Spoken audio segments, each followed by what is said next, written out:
Welcome to this deep dive. We're going to be exploring the world of human actions. Oh, cool. Yeah. Everyone wants to get a better grasp on what an action even is. And we're going to be looking at some excerpts from the Stanford Encyclopedia of Philosophy's entry on action to do just that. Awesome.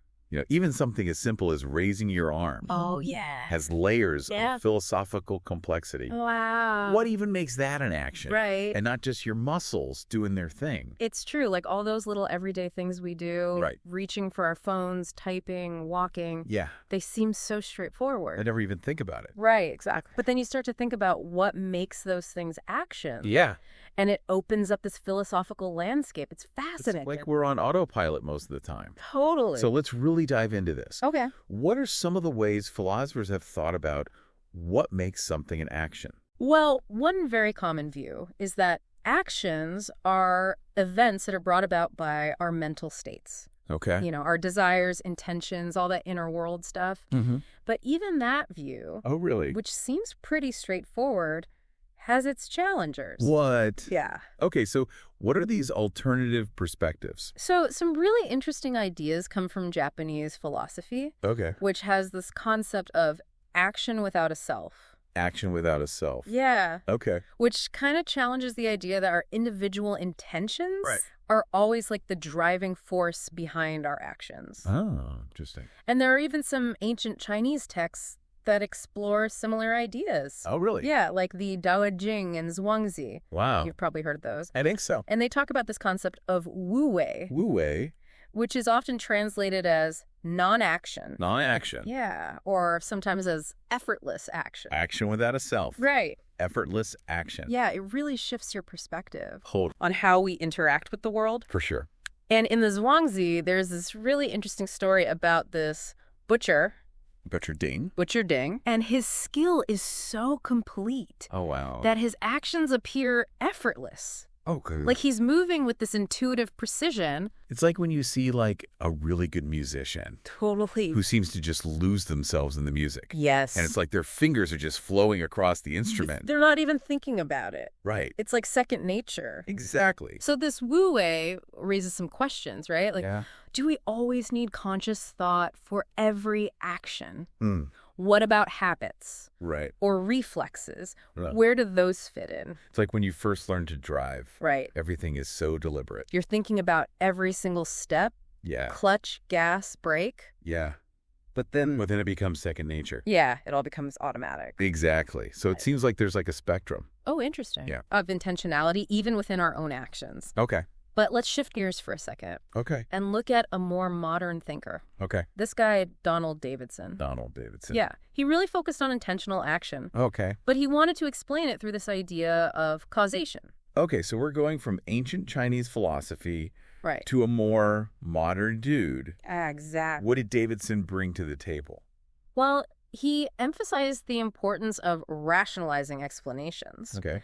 He said that we can really understand actions when we can connect them to the reasons that make them understandable. The reasons. The why behind the what, so to speak. So it's not enough to just describe what someone's doing. Right. You have to understand why they're doing it Exactly. It's about getting to the underlying reasons. to really grasp the action. Exactly. Mm. And he posed this challenge. Yeah. If we're not thinking about actions as cause and effect, Yeah. how can we actually tell the difference Okay. between all the potential reasons?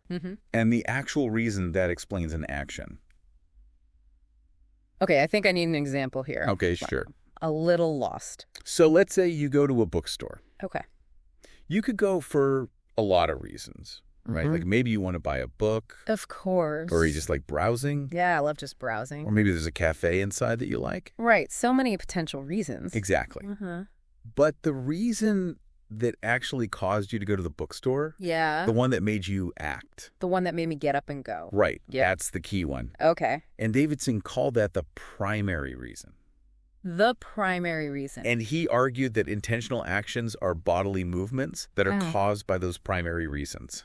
Okay, so it's not just like a jumble of reasons Right. in our heads. Yeah. There's a specific one that like kicks everything off. It's like that first domino. Yeah. that sets everything else in The motion. domino effect. Exactly. I get it. But of course, philosophy is never that simple. So Davidson also wrestled with this problem of causal deviance. Causal deviance. Yeah. Okay, now I'm really intrigued. Yeah, it's not about like morally deviant actions. Okay. It's about those times when the chain of events between your intention Okay. and your action Mm-hmm. doesn't go as planned.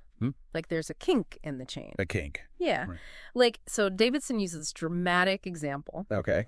Imagine a killer Okay. wants to shoot their target, Yeah. but completely misses. They miss. Totally misses. Oh, wow. But the gunshot scares a herd of pigs, Oh, and they stampede, oh, and they trample the intended victim to death. wow. Okay, so the killer meant to shoot the victim, Yeah.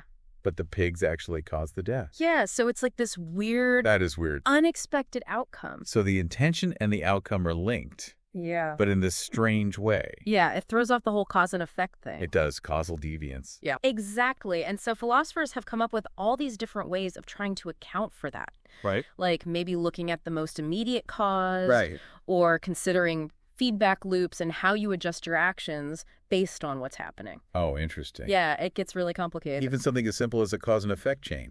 Right. Yeah. It just shows you how complex these ideas can be. Absolutely. It gets even trickier when you start thinking about actions that take time, Oh, yeah. not just like, one single event. Right, right. Like writing a book. Yeah. Or planning a trip. Yeah, those are way more complex. Right. They involve all these steps and decisions. So how do you even begin to explain that with like a simple cause and effect? Exactly. And that's where another philosopher comes in. Okay.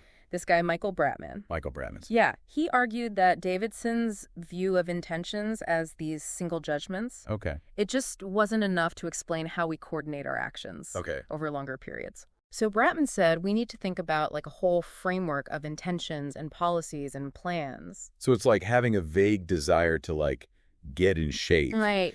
versus actually making a workout plan and following through. Exactly. You need that roadmap You need the plan. to actually get to those bigger, more complex goals. Yeah, those long-term things. It's not just about one single desire. Right, it's a whole system. It's like this interconnected system Yeah. that helps us act in a coordinated way over time. This makes me think about like awareness. Okay. Is it enough to just have the intentions and plans? That's a good question. Does that guarantee that you'll do it? Right. What about understanding what you're doing?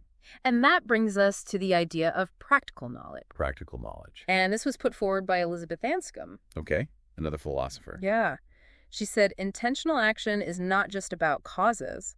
It's not. It's also about having a certain kind of knowledge, Oh, interesting. but what you're doing while you're doing it. So you have to be aware. Like, it's not enough to just go through the motions. You really have to understand they understand. what you're doing Exactly. as it's happening. And she used this example I love examples. of a man pumping water. Pumping water. Right.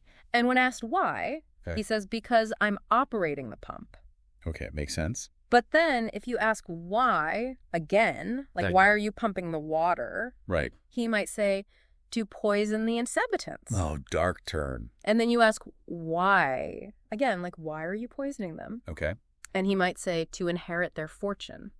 So each answer gets you closer It peels back another layer. to the real intention. Yeah, to that core intention that's driving the action.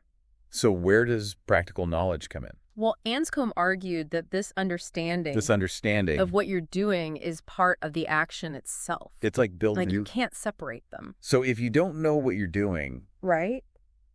can you really call it intentional? That's the question, right? And so she said, we have this specific kind of knowledge, Okay. practical knowledge, Practical knowledge. and it's tied to our actions. Okay, so it's not like theoretical knowledge. Right. It's not book smarts. It's more like this in-the-moment understanding. like an immediate lived understanding. Yeah, yeah. And she even said this knowledge operates without observation. Without observation. Yeah, like you're writing right now Mm. without looking at your hand every second. It's true. It's just this direct awareness. Wow. I've never thought about it like that. It really makes you appreciate the complexity It does. of our actions. But of course, not everyone agreed with this idea of practical knowledge. No, philosophy is all about debate, right? Right. Who challenged this idea? Well, Davidson, for one. Oh, Davidson again. Yeah, always ready with a counter argument. What was his issue? So he asks us to imagine Okay. trying to make 10 legible carbon copies.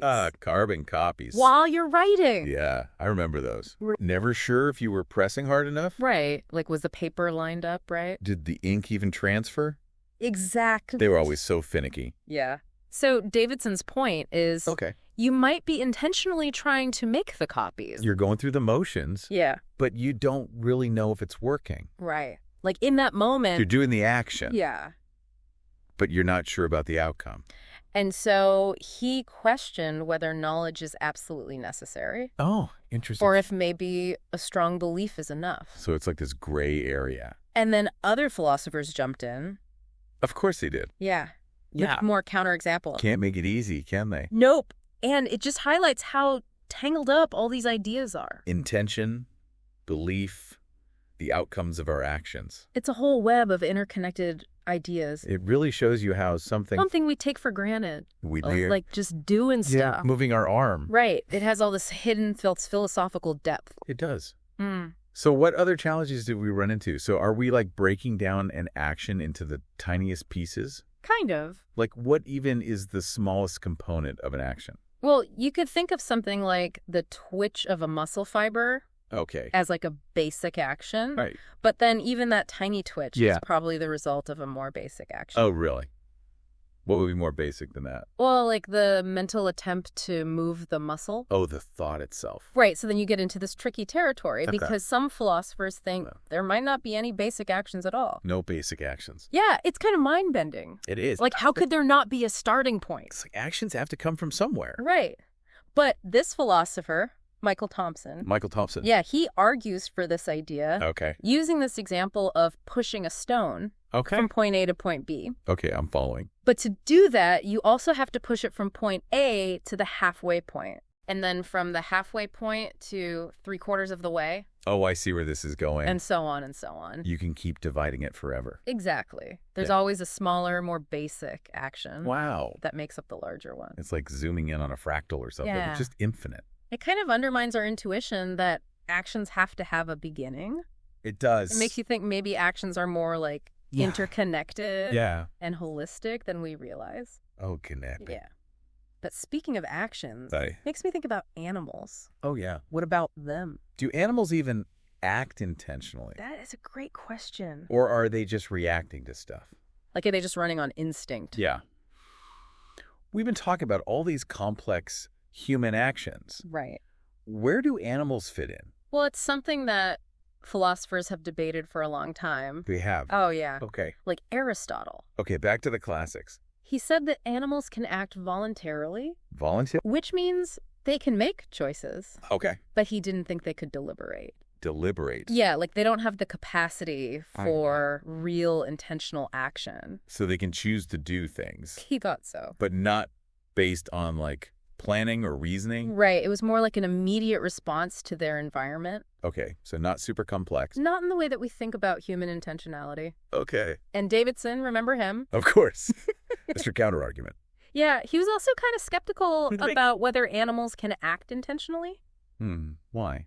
Well, because he was all about reasons and beliefs. Right. As being central to intentional action. Yeah. And he thought that required a certain level of conceptual thought. Oh. That maybe animals just don't have. But I mean, animals seem to have reasons for what they do. They do, right. Like a squirrel burying a nut for the winter. It's not random. Right. There's a reason behind that. And some philosophers argue that we need to rethink what a reason even means when it comes to animals. So maybe their reasons are just different. Yeah, maybe simpler. Okay. Or based on something other than concepts. Like we might be imposing our human ideas. Our human lens exactly. onto the animal world. And their minds might just work completely differently. It makes you wonder how human agency even evolved then. That's a great point. If we set the bar for intentionality so high, right. How did we even get here? Yeah, it's like, how do you go from simple animal action to complex human action? It's like building a skyscraper without a foundation. Exactly. We need those basic building blocks. We do. So even when we look at animal action, we're still grappling with these core questions. About what it means to be an agent. About intentionality. And how it all came to be. It's a deep rabbit hole. Wow. I feel like we've covered so much in this deep dive. We have. From moving our arm to Learning causal chains, Practical knowledge. the nature of action itself. Even animal consciousness. It's amazing how something we do every day Every single moment. can be so philosophically complex. It really is. It makes you think about our actions in a whole new way. It does. It's not just about physical movements. It's not It's about our intentions and our understanding. our engagement with the world. Yeah. So does knowing all of this change how you view your own choices? That's the question I leave you with. It certainly makes you appreciate It does. the depth and complexity Weird. of everything we do. Yeah. Well, thanks for joining us on this deep dive into human action. It's been fun. We hope you learned something new. And maybe see your actions in a new light. Exactly.